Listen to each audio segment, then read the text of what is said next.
Hello again, baseball fans. My name is Mitch Gatzke. This is Ducks on the Pod. Welcome aboard. Great to have you along again.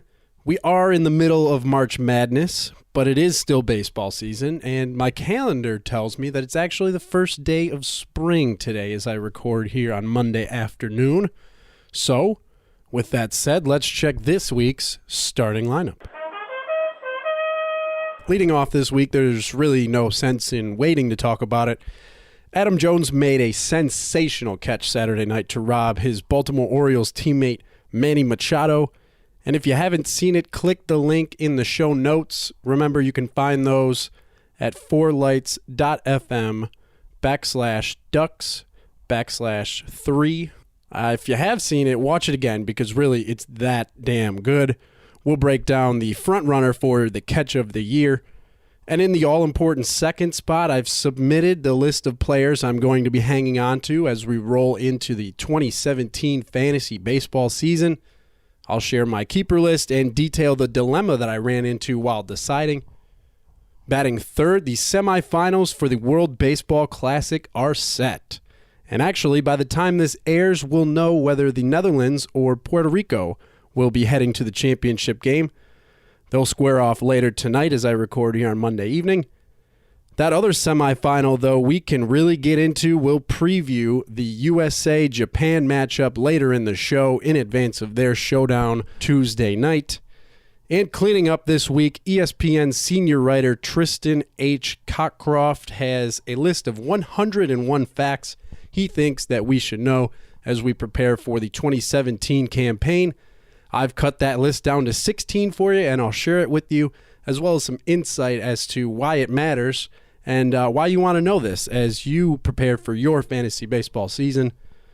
And now Hamilton Porter had such a great time getting us started last week that he's graciously volunteered to stay with us all season long. Take it away, Ham. Adam Don't Call Me Pac-Man Jones is earning himself a new nickname this month. Sure, it's cheesy as hell, but Captain America, it's actually been a pretty fitting nomenclature for the man who's now won 2 games for his team and his country. Twitter, of course, exploded when he made this catch. Everybody had to chip in with their 2 cents.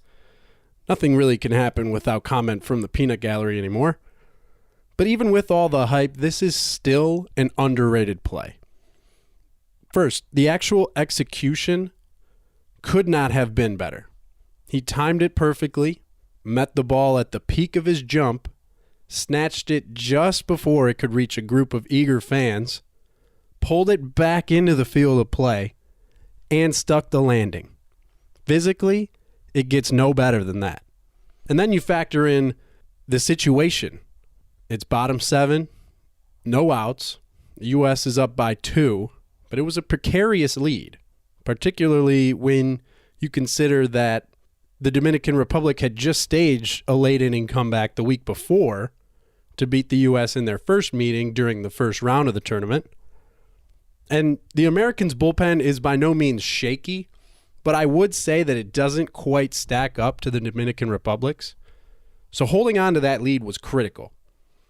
And I don't like the U.S.'s chances if this game does end up getting tied. The fact that the next batter, Robbie Cano, homered also adds to the mystique of Jones' robbery here. Had he not pulled it off, Cano's homer would have tied it. And as I said, I like the Dominicans' chances to go on and win that game if that happens. And really, you got to hand it. I think my favorite part of this, actually, is Manny Machado's reaction. You got to love that. Just a class act, a guy tipping his cap. What else can you do when a guy goes up and makes a play like that? And it's especially cool that it's his teammate. You know he's thinking, hey, I better see a few of those come summer when I'm on the right side of it, when you're not robbing me of a homer. So yeah, that just all the way around. Great game. And when the pressure was on, Adam Jones, again, stepped up, this time with the glove. And actually, when you do the research, he grades out as a bit of a below-average center fielder nowadays. He has that reputation of being this guy who, he played great with the glove, great with the bat. Not so much. But in this case, I think this is going to be the catch of the year. We're going to be sitting here on October 20th in, what would that be, 7 months. And we're still going to be saying, yeah, Adam Jones in the World Baseball Classic, robbing Manny Machado, still the player of the year, I think. Of course, only time will tell. But for now, just enjoy it. Watch it again. Go watch it 2 more times. Just tremendous. Shout out to Adam Jones, a man who is actually earning the nickname Captain America. It's called defense. It's in the dictionary under DEFENSE. All right, baseball fans. So I'm in a rather serious fantasy league, and I'm going to be referencing it throughout the season, so I figured I might as well start now. Before I get to my keeper picks, there are a few things you should know about this league that I'm in. First of all, I am by far the youngest owner in the league.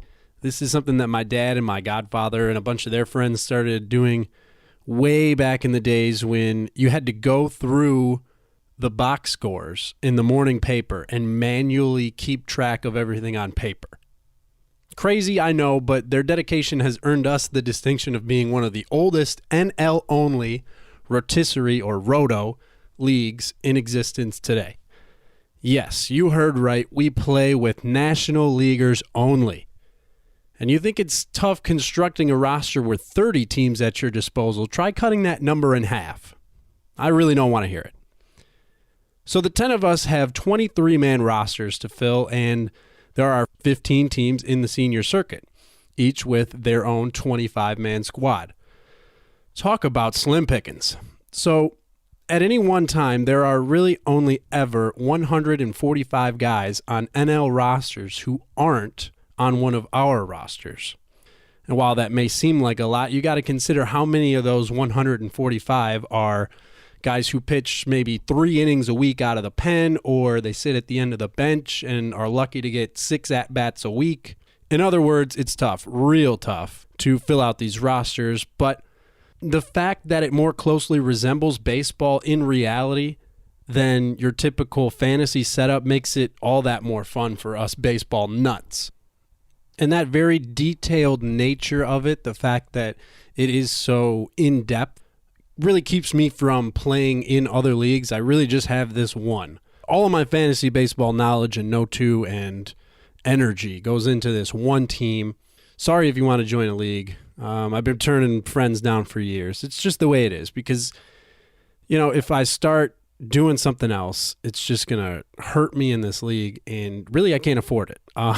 As I mentioned last week, I won in 2015, but finished in 8th last year, so I'm really looking for a bounce back.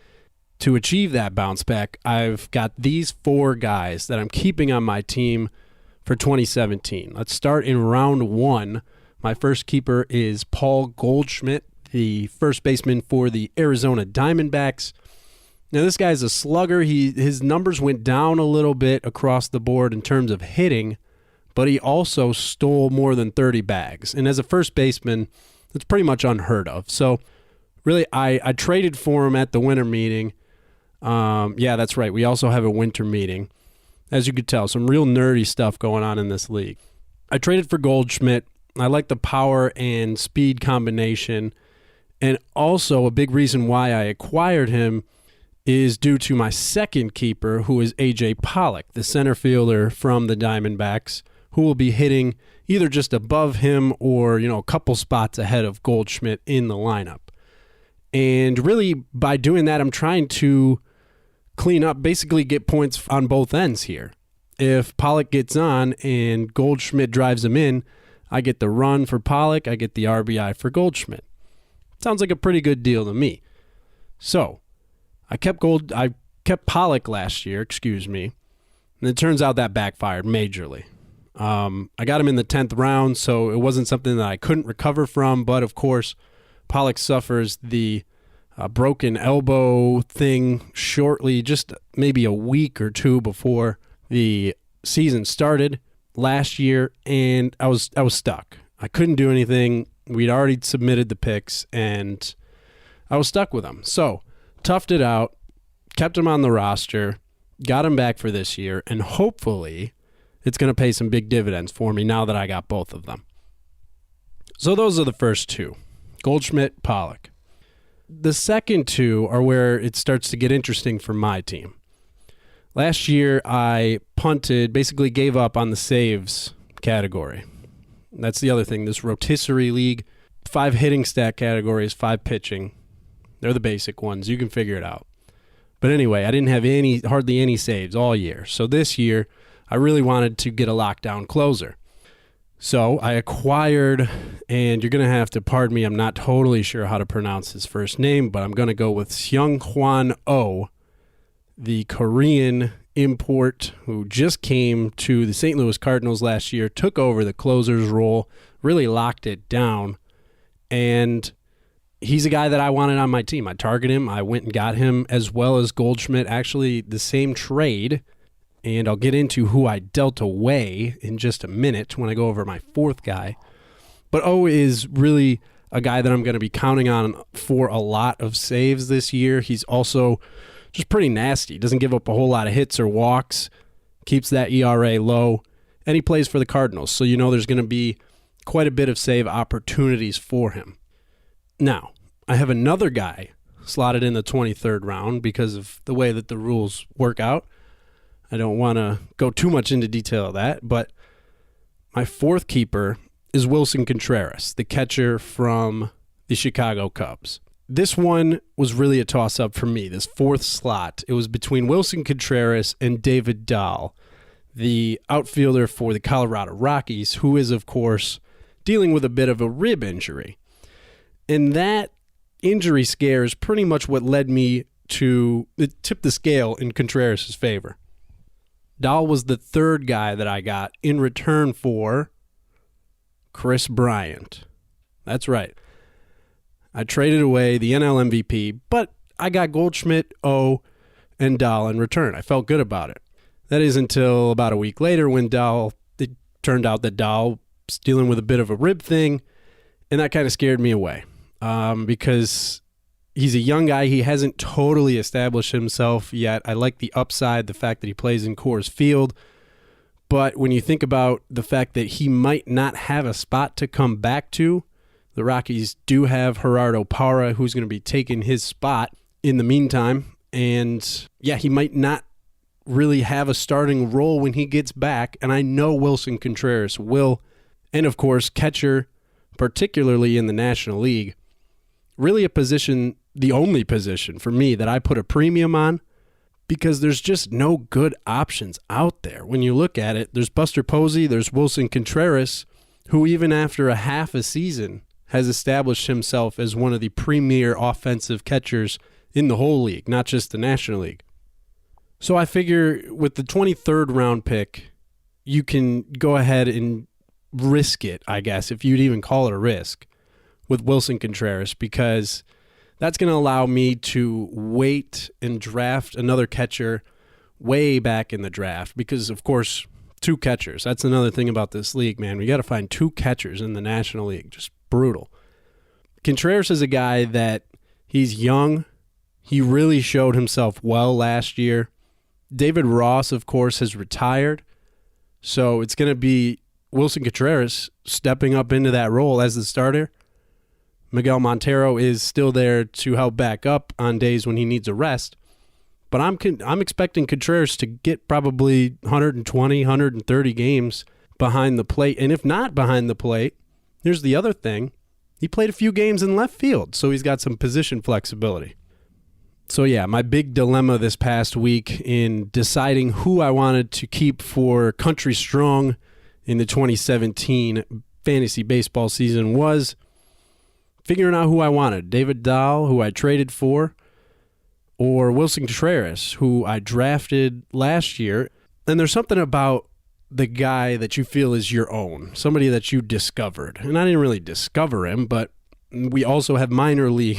There's just more weird, wacky stuff that you probably have never heard as far as a fantasy baseball league is concerned.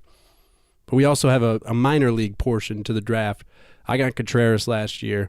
I like to hold on to my guys, the guy who I feel like I've discovered, even if I haven't really. So those are my 4 keepers for 2017. Paul Goldschmidt in the first round, A.J. Pollock in the 10th, Seung-hwan Oh in the 23rd, which will end up being the 22nd, and Wilson Contreras in the 23rd. Please root for those guys and Country Strong because, man, I'm going to need it. This is tough.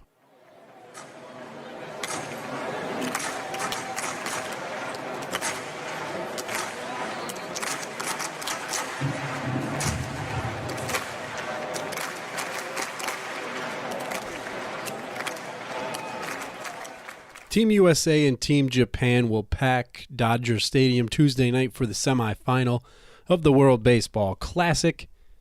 Check out the links. CBS Sports tells us how to watch, and ESPN tells us what to watch for.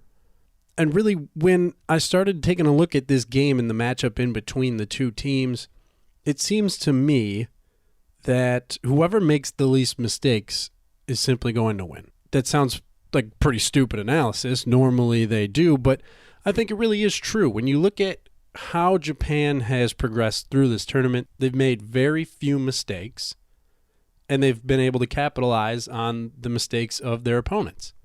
They are a fundamentally sound ball club. They can hit for average and power. They field very well. The starting pitching has done just enough, and the bullpen has been pretty lights out for them.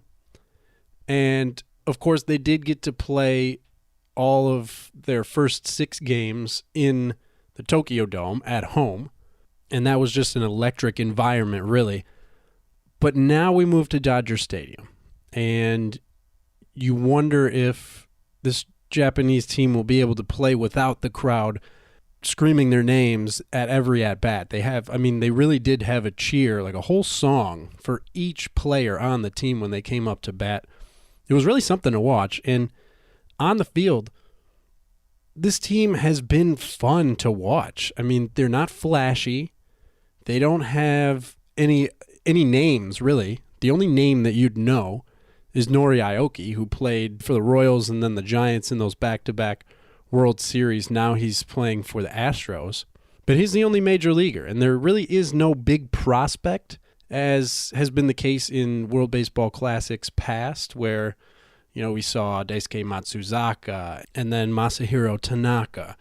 They don't have that big name, that big starting pitcher, so they've really been relying on that bullpen and the sound defense and timely hitting that they've had so far throughout the tournament. You take a look at their wins, they are 6-0, and they've had a bit of an easy route, easier than the other teams, I'd say, who had to play in North America. Japan, in that first round, they beat Cuba, who is a down team. They didn't, kind of the older guard had to step up for this tournament. They didn't have a lot of the prospects that we'd been used to seeing with the Cuban team. So they beat Cuba. They beat China pretty easily. Australia gave them a game, but Japan came out on top. And then in the second round, beat Cuba again, beat a good Israel team, and beat the Netherlands in 11 innings in probably the best game that they've played against the best team that they've come up against. So really, the key for the U.S. is to limit the mistakes, much like it was against the Dominican Republic. You don't want to give these great teams more outs, more chances to beat you. And that's what it's going to come down to, I think. Because if the U.S. does slip up, Team Japan has shown that they can make their opponents pay. And I'm very curious to see how Dodger Stadium does fill out. I hope they pack it, but again, they seat like 56,000 people in the place. So it might not be a capacity crowd, but being on the West Coast and being the championship round, I'm hoping that they get close to 50. That might be a little ambitious, but this is going to be a great baseball game. Now, there's been some talk about the starting pitcher for this one. Jim Leyland deciding to go with Tanner Roark instead of Chris Archer. Bit of a puzzling decision, but I'm sure he has his reasons, and I'm not one to second-guess this kind of move with all that's going into the decision-making for this tournament. And really, at the end of the day, I don't think it matters. The starting pitcher of this game is not going to be who wins or loses this game for the U.S. It's going to be how does the bullpen hold on to a lead or keep the team in it after the starter has already left. And that's about all I got. If you'd like some more There's another link, an article on MLB.com, where they get into some of the more nitty-gritty things of this game. But one thing I do want to say is you really want to watch this game because I think we're going to see something special. If the U.S. steps up, this is going to be a signature win for USA Baseball. And you're going to want to be a part of that, even if it is just watching.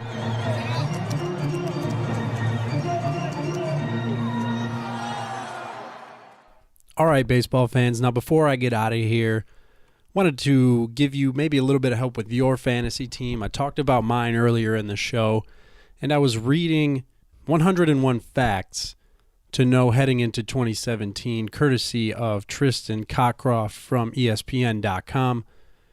So here we go. Number 1, according to the Elias Sports Bureau, Yu Darvish's 812 strikeouts through his first 100 career starts sets a major league record. If you are in the market for a starting pitcher who's going to rack up a lot of strikeouts, there's really not many guys better than Yu Darvish. Unfortunately, he comes with some injury concerns. I'll let you weigh those out. Number 2, among active players, only Carlos Beltran with 7 and Hanley Ramirez with 5 have more career 2020 seasons, 20 homers, 20 steals, than Ian Desmond with 4. Now, last week I talked about Desmond breaking his left hand, I believe. Either way, he's going to be out, probably miss the first month of the season. Take a flyer on him in a later round because this is a guy who's moving to Coors Field. Obviously, the power numbers are going to go up, and he's still got a decent bit of speed. Could cross off 2 big categories for you. Number 3, of the 32 players to have made at least 150 appearances as a leadoff hitter in the past 3 seasons combined, Alcides Escobar's .293 on-base percentage batting in that spot is the lowest by 11 points.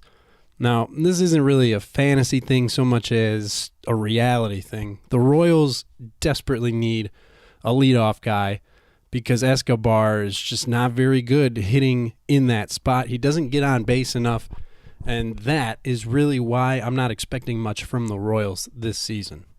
Number 4, Curtis Granderson and Jed Jerko set an all-time record for fewest RBI in a season in which they hit at least 30 home runs. Both hit exactly 30 and drove in 59 in 2016. Think about that. 30 homers and 59 RBI. Assuming that all of those homers are solo shots, which of course they are not, that's only 29 RBI outside of home runs. Very strange ratio, and 2 guys that I'd probably stay away from.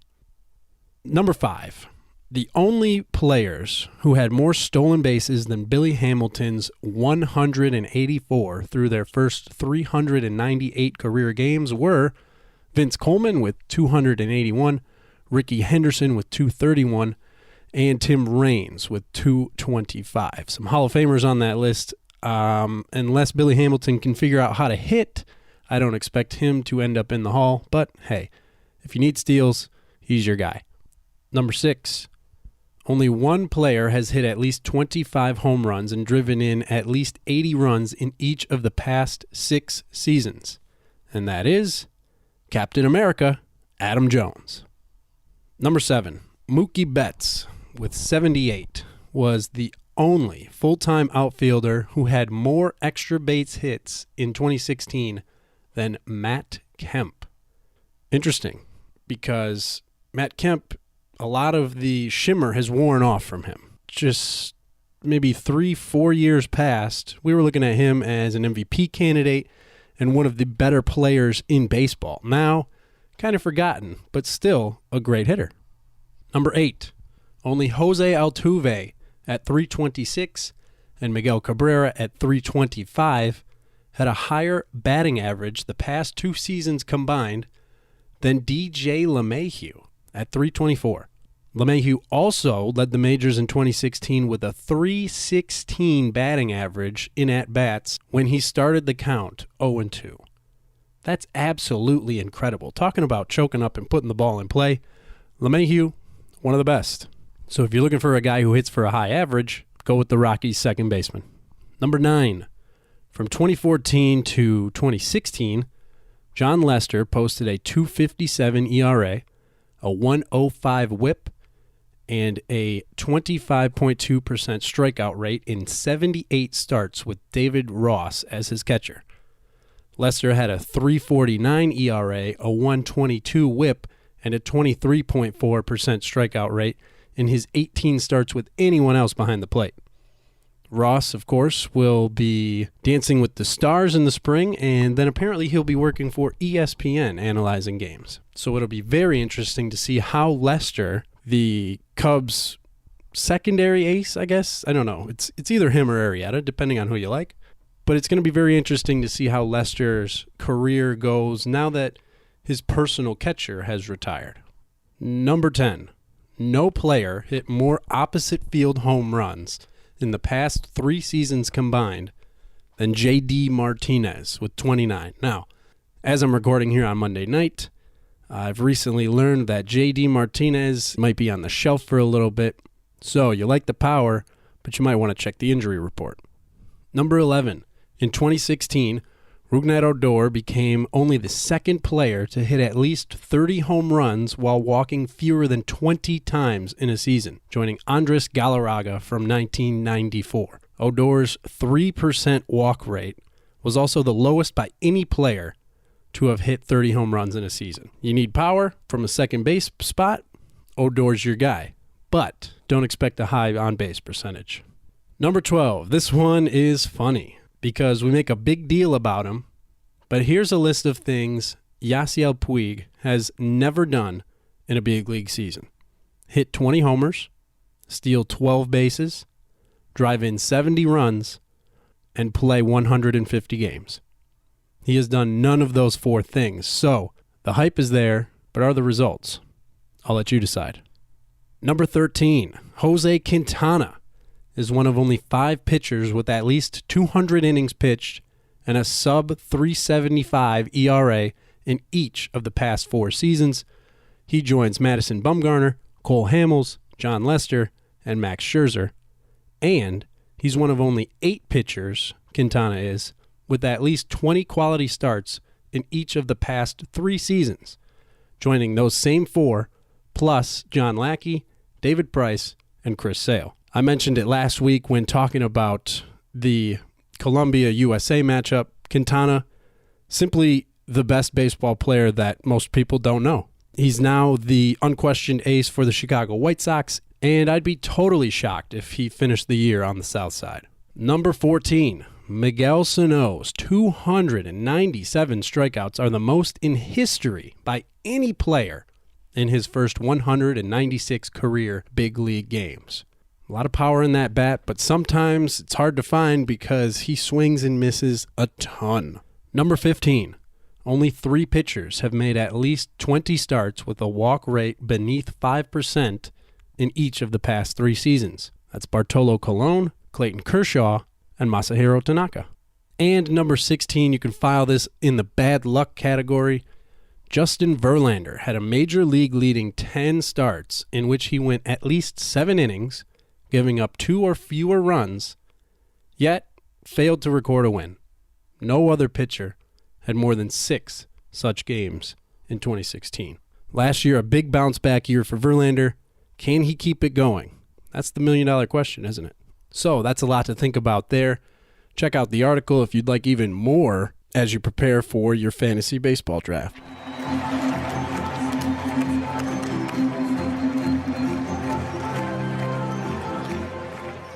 All right, baseball fans, that's going to do it for this week. Again, my name is Mitch Gatzke. I'm going to be your host on Ducks on the Pod this season. Thanks again for joining me today and every day. I do appreciate it. Remember to follow us on Twitter at Ducks on the Pod, like the Facebook page, rate and review, subscribe to the show, tell your friends about me. And yeah, we're just going to have a whole lot of fun talking baseball this season. And I really can't wait for the games to start so we can really get into it. In the meantime, please allow me to officially introduce myself. I'm a pitcher's duel loving, Mike Trout hating, rain delay waiting, war stat disregarding baseball fanatic. I prefer the National League set of rules and the added strategy in the senior circuit. I find it fascinating that more players are hitting more home runs than ever before, in spite of the fact that pitchers are more unhittable than ever. I firmly believe in the magical powers of a 2-2 count with 2 men out. I was in attendance for Armando Galarraga's perfect game that wasn't. I've been to 9 Major League ballparks, including Wrigley, Fenway, and the real Yankee Stadium, not that trophy case they play in now. And most important of all, baseball fans, I realized long ago that I love baseball far more than it will ever love me, but I refuse to let that or my affinity for my hometown team obstruct my enjoyment of the game. That's it for me. Thanks again for listening. Be sure to tune in next week, hell every week, for more Ducks on the Pod. Until then, baseball fans, keep your glove on the dirt, your bat off your shoulder, and always keep your eye on the ball.